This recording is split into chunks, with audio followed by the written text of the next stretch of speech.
Hello and welcome to the Funkenstein Wrestling Roundup. My name is Babs, and I am your hostess of the show. I'm going to apologize in advance. I'm a little bit under the weather right now. I have a sinus infection and tonsillitis. Don't ask me how I managed to do both at the same time, but I did. So I don't sound quite like myself. So hopefully you'll be hearing me okay, and you'll be understanding me well. I'm going to try to speak loud and enunciate as best I can. So, but I definitely did not want to cancel the show tonight. We are here with episode 7 of the Funkenstein Wrestling Roundup, and tonight my guest is PWE's Erik Viking.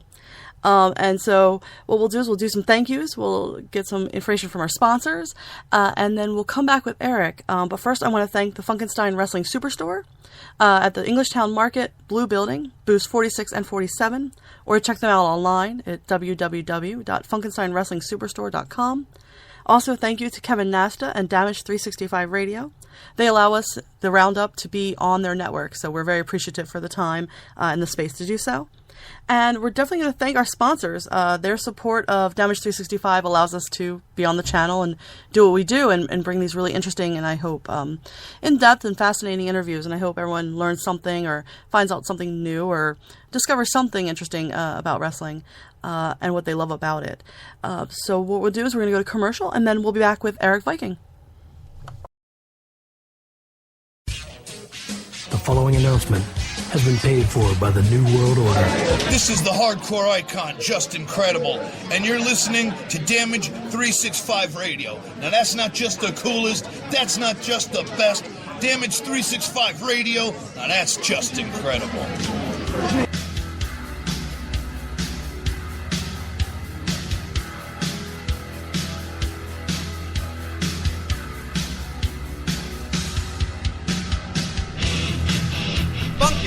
Wrestling Superstore, selling wrestling memorabilia from all around the world, including WWE, TNA, Japan, Mexico, and the very best of the independents. They've got action figures, DVDs, autographed memorabilia, t-shirts, and more. Plus, stop in and get tickets for great promotions like UWA Elite, CZW, and many others. Located indoors at the world-famous Englishtown Flea Market, Green Building, booth number 35 on 90 Wilson Avenue, Manalapan Township, New Jersey. Open every Saturday and Sunday, 8 a.m. to 4 p.m. Log on to Facebook.com/Funkenstein Inc. for more information.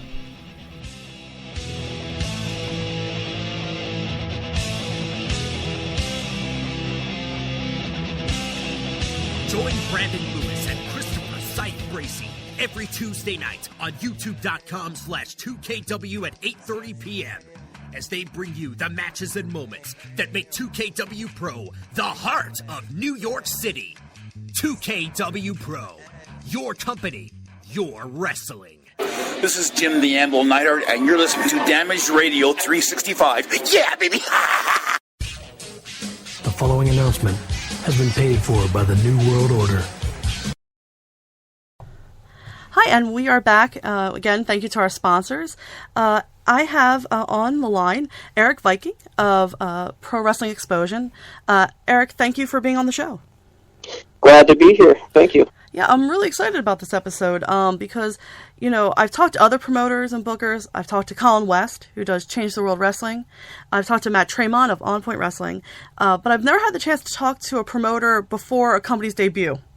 Gotcha. So I'm looking forward to hearing more about your company. Again, Pro Wrestling Explosion, or PWE for short. The debut show is coming up this Sunday, June 5th. Bell time is 3 p.m., and it's going to be at the Knights of Columbus on 647 Grove Street in Dunellen, New Jersey. But before we talk about the debut, I want to go back and see how you got to this point. So I've read interviews with you, and you've mentioned that you had this idea actually years ago. So where did this idea, like, what spurred this idea to create PWE? Okay, so I've actually had I've wanted to do this my whole life. So I just didn't have the means to do it when I was younger. It probably started, you know, when I was young and I was watching any type of wrestling, and I was, you know, sometimes I would sit there and be like, that I don't like what's going on there. I don't like how they did that. Mm-hmm. And you know, when you're a kid, you're just thinking, you in your head, you're kind of like dreaming about what you would do if you were a promoter. But at this point in my life, I'm a little older now. I actually figured out that I have the means. I have friends that I've met through the wrestling business, which we'll probably end up talking about later with where I started meeting a lot of people through Ring of Honor. And but yeah, it basically started from me not really.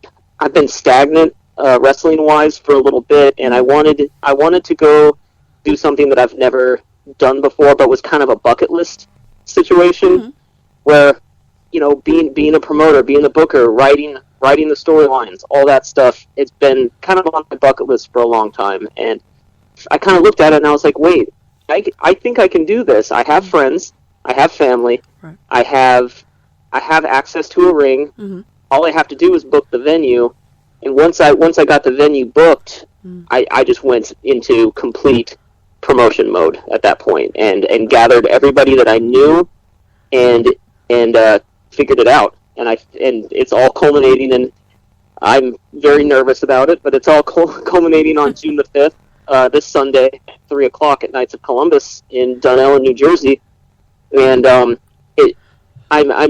you would think that I'd be like, yeah, you know, super pumped up, which I am super pumped up, but I'm just as nervous. So I'm like 50% excited and 50% nervous, as in, things go through your head, right? Like, is this going to break? Is this going to, what's going to happen here? What's going to happen here? So I'm nervous and excited all at once, but it's basically a bucket list item, to answer your question. It's something that I've always wanted to do, and I finally figured out I can do this. I can do it, and I will do it.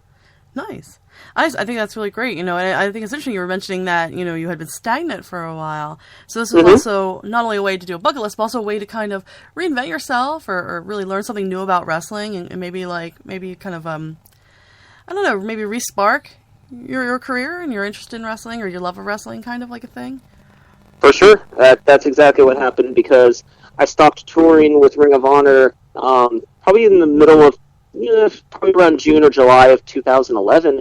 Wow. And I was doing, I'm a manager, but I can't really say who I am exactly. We're going to keep that secret, but I'm a pro wrestling manager. And I was doing independent shows, smaller shows, similar to what PWE is going to be. And I was doing that maybe every 2 months, every 3 months, but I would consider that stagnant for what I wanted to do. So I think this is going to, even though PWE is going to be running shows once every 2 months, I'm thinking, but leading up to those 2 months, I'm going to have responsibilities of promoting, talking to wrestlers, figuring out dates, and it's a whole big thing that you have to do to get a show prepared. So that'll keep me busy, right? For those 2 months, that'll keep me busy. Then it's you have the big blow off at your debut show or my next show, and then it's back to promotion again. So 2 months of work, blow off, 2 months of work, but it keeps me involved, which is what I was really trying to do, because I've been stagnant for a little while now.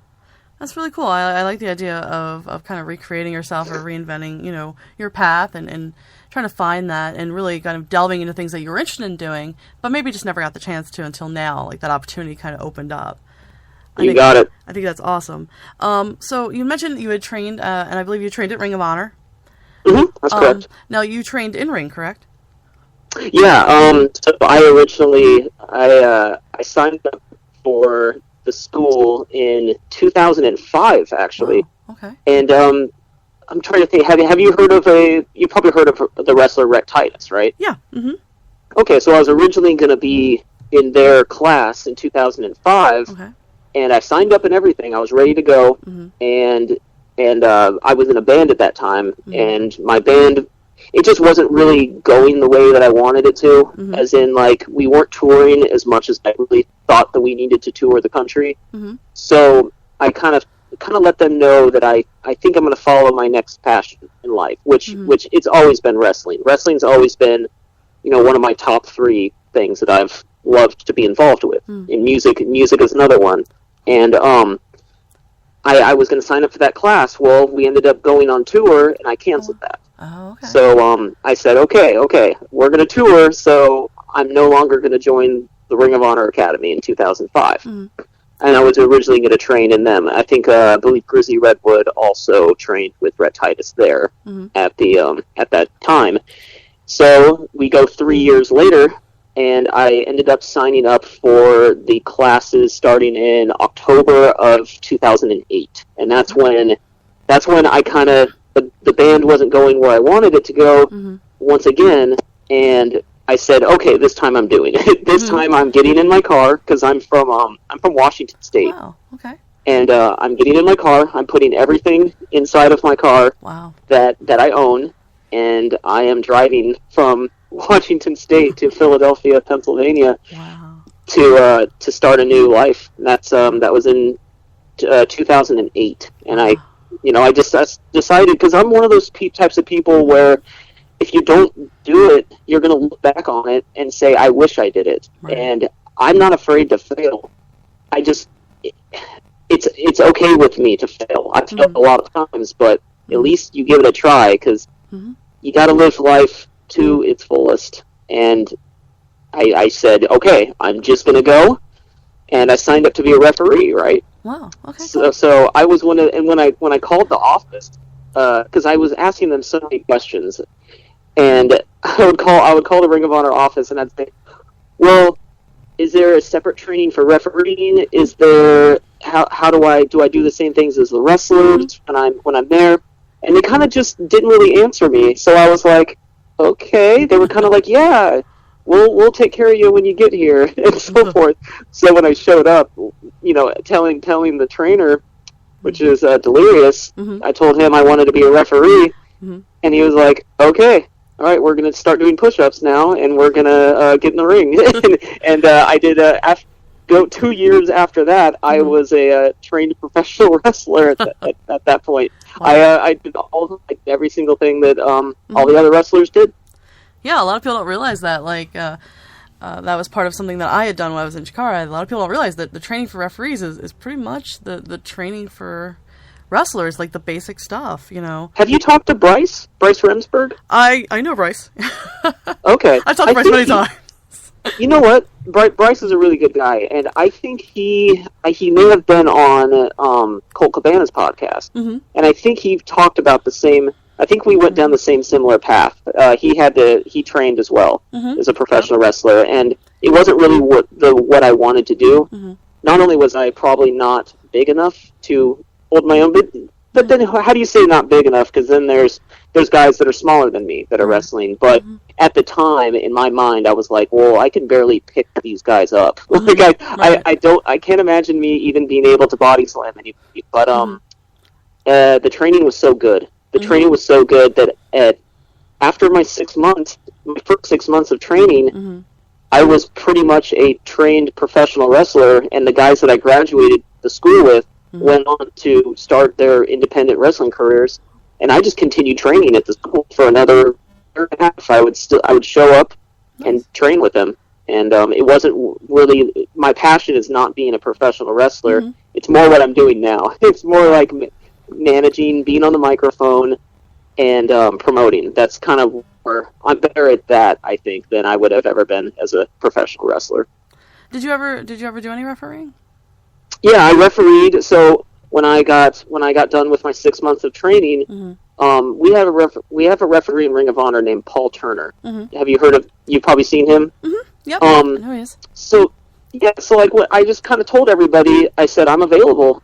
Whatever you guys want. And there was a show. It was APW in Vermont, and that was my first ever time getting in the ring and refereeing a match. Wow. And I don't remember who he was facing, but it's kind of interesting. Cesaro is the first person I've ever been inside of the ring with. So that was a little intimidating out there. I'm out there in a referee shirt, and I'm like nervous, and I'm shaking, and I'm thinking, well, what happens if because every referee probably